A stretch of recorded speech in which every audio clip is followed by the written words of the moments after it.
I met Samuel L. Jackson when I was in New York at the Actor Studio Drama School, New School University. Pretty cool guy. In my story,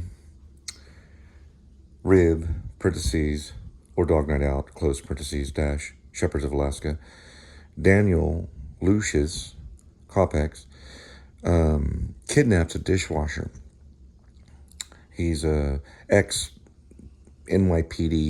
cop, not the dishwasher, but Daniel is an ex-NYPD cop that is fired for basically being openly gay on a subway station and ends up on like a platform like Group Me or something like that. The police department finds out about it, and because he was in uniform, they fire him. So he goes around nationwide and begins hacking himself into other departments, ends up in Fort Worth as a evil lieutenant, basically a bad lieutenant.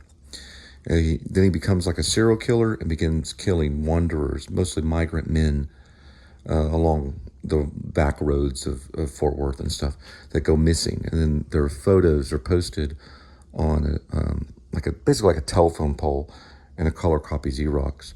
And he does, set nowadays, he does this several times. So basically, Daniel's a serial killer. That's one section of it. There's also Shep Dwight East, who gets in trouble for one of Daniel's crimes and has to leave Fort Worth and escape to Alaska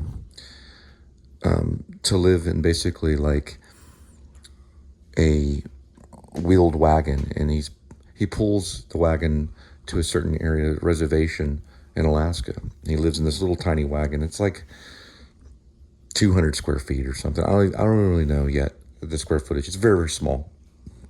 It's a wheeled wagon. And he also, before he leaves, Mat Dil, it's kind of like his older brother in the police force, talks to him in kind of almost like code in a way to tell him that, look, dude, you're going to have to go to Alaska for these crimes that you're accused of. Well, I know you didn't do them, but you have to go. You've already been put on administrative leave by a female internal affairs officer, who I thought Sigourney Weaver would be good, or Jodie Foster. And they basically corner this guy for pretty serious crime, which we'll get into later. So Shep works with a guy named the Lonestar Hacker to change his name to Archie Rector, and he goes to Alaska with his dog Buster, which is his service dog, and begins living on a reservation. Things happen to him. He gets caught up in an avalanche. Now, two state troopers, Al Greenwood and Jonah Samuel Camden III. If you want to know about Jonah, read the book Escape from Maine. Jonah eventually ends up a state trooper. Jonah Samuel Camden III, a state trooper in Alaska, with Al Greenwood. They are called about the avalanche along with the Coast Guard, and they rescue Shep. Shep is rescued. His thumb turns blue because he's trapped under 20 feet of snow, which turns out to be 70 feet of snow after the second avalanche. His dog helps him. So Buster, when the 20 feet avalanche covers him, the dog immediately digs to him, which I described the moment in Kill Bill, volume 1 or volume 2. I think it's volume 2 where the bride is stuck in the coffin and busts out through the kung fu method of the hitting of the hand and goes and climbs straight up to the surface, almost supernaturally. This happens reverse with the dog. The dog digs down 20 feet of snow, and it opens up an air hole for Shep to breathe. When that happens, the state troopers show up. They have just busted a Native American named Joseph Blackbird. I believe that's his name. I'll have to double check on his name. Could be a username that he uses. He was making moonshine, the Native American, on his land with his son. Sonny was his son's name. So Joseph Blackbird is kind of a criminal. He makes moonshine. They confiscate some of his hoses for the moonshine, which turns out that this long plastic hose that they just happen to have with them. They're able to lower that hose down this hole to give air to Shep, Dwight East, who actually is posing as Archie Rector. The Lonestar Hacker helps him get his interceptor turned into a truck that he can use that cannot be tracked, and changes his name to Archie Rector, gives him all the social, all the IDs, everything that he needs, which Mat Dil gives to him. So he becomes a different identity. They give him air, another avalanche happens. So now he's under 70 feet of snow. And the Coast Guard come and they bail him out and barely save his life. His thumb does turn very, very blue, but it's recoverable, so it's not lost. He doesn't lose his thumb, but he almost loses his thumb. Now remember, when he goes, if you read the book is written, most of it, not all of it, still writing it. If you read it, you'll realize that he is suited up for that hike before the avalanche gets him. It doesn't get the dog, but it gets him.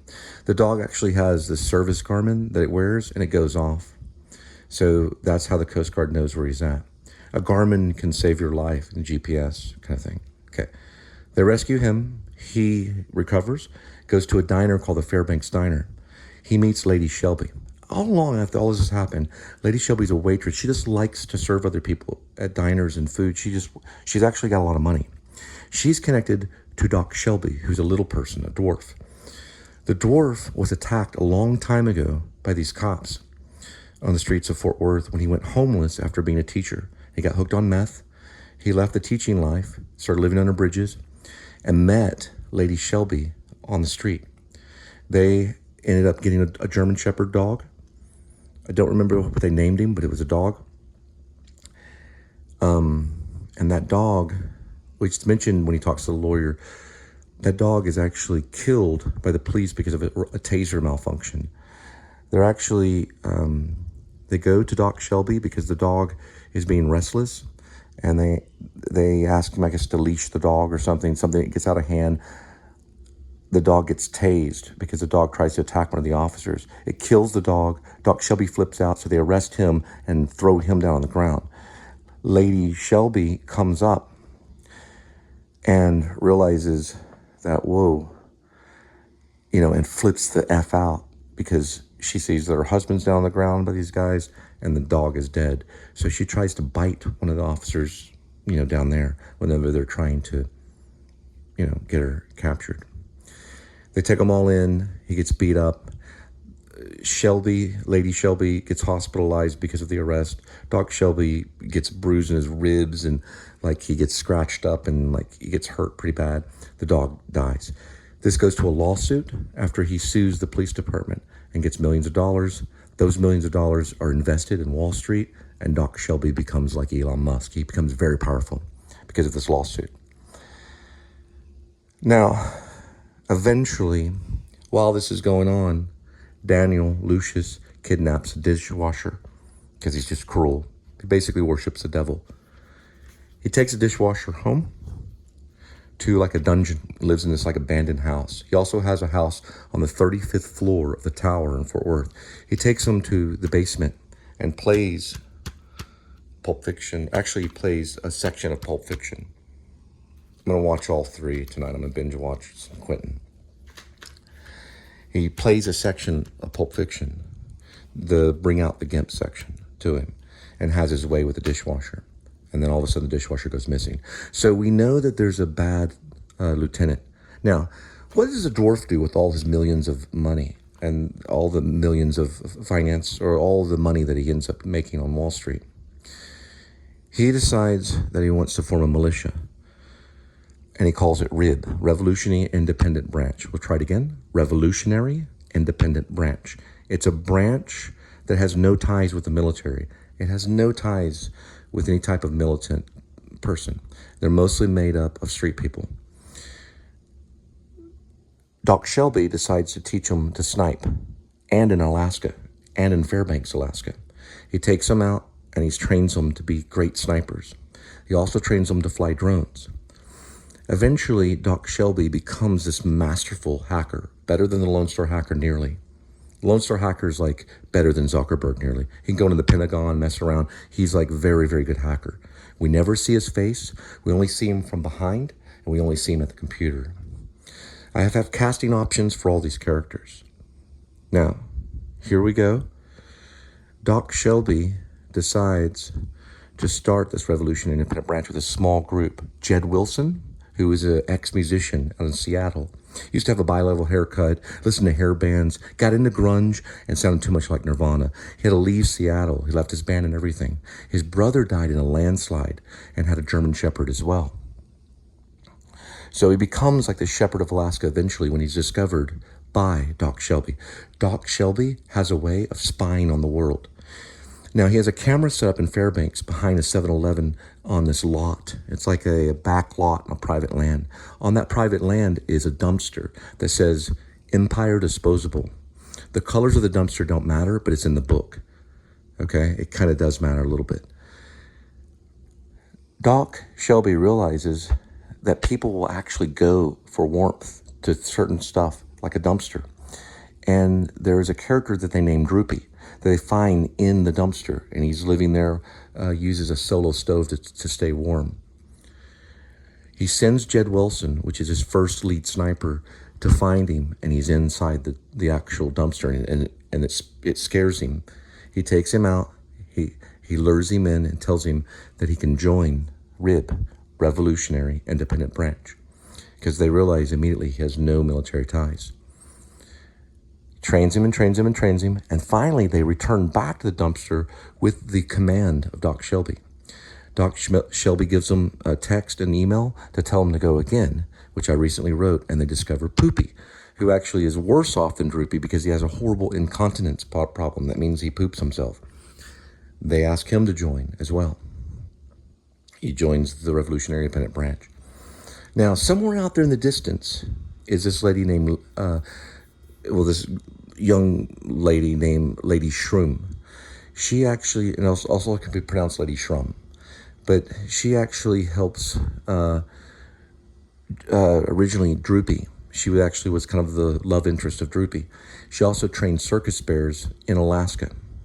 So there's a circus in Alaska, and she can train animals. She also is recruited because they want to work with animals too in this militia.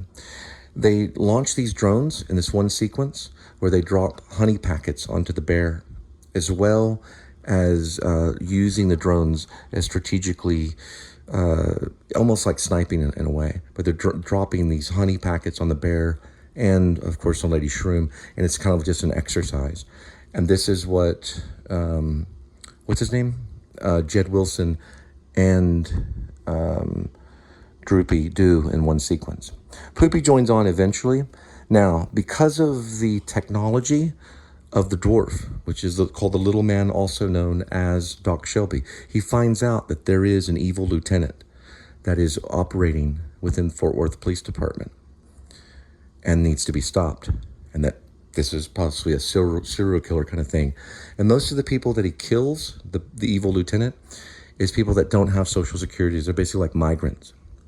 So what they do is they form almost like a Remo Williams style A-team kind of group, and they all fly into Fort Worth from Alaska, and they spy on what this lieutenant is doing. Which I thought Ray Fiennes would be great for Daniel Lucius Kopex because of his stuff with Harry Potter and Schindler's List. And they stop him, and they capture him, and they bring him back to Alaska, Fairbanks, and they notify the FBI, who I thought Sean Penn would be good as the FBI agent. They bring in the FBI agent to Fairbanks. They strip Daniel Lucius Kopex to his underwear and leave him chained behind the 7-Eleven, where he's picked up by the FBI, and the FBI is given the proof that he is actually the serial killer that's in Fort Worth. Okay?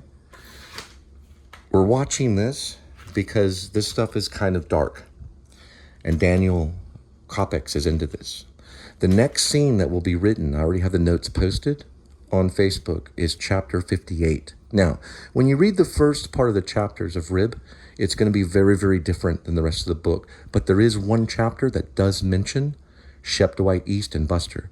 The actual story kind of begins in chapter 29. So it's a series. RIB is a series. Or Dog Night Out is also part of that series.